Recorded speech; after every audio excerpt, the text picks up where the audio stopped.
What's up, guys? In this tutorial, I will show you how to cancel a friend request on Facebook. This should be quite an easy tutorial. For more information, click on the first link in the description below. Start by opening your browser and navigating to facebook.com. While on the Facebook homepage, click on your profile picture at the top right corner of your screen. From the drop-down menu, select your profile once again. On your profile page, click on the three dots and then look for the Activity Log option. In the Activity Log, scroll down until you find Connections and click on it. Within Connections, you'll see an option for Friends. Selecting this will further reveal more options.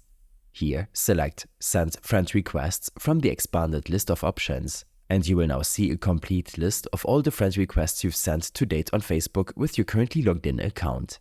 Click on the name of the person you sent a friend request to land on their Facebook profile page, where you will get the option to cancel request.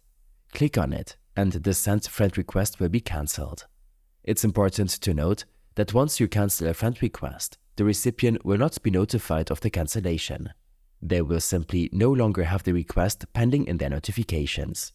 This feature is particularly useful if you've accidentally sent a request to the wrong person, or if you had a change of heart about connecting with someone on Facebook. These steps and more information will be available in my extensive guide linked in the description below. I hope this helped you out. Leave a comment if you have any questions and see you in the next one.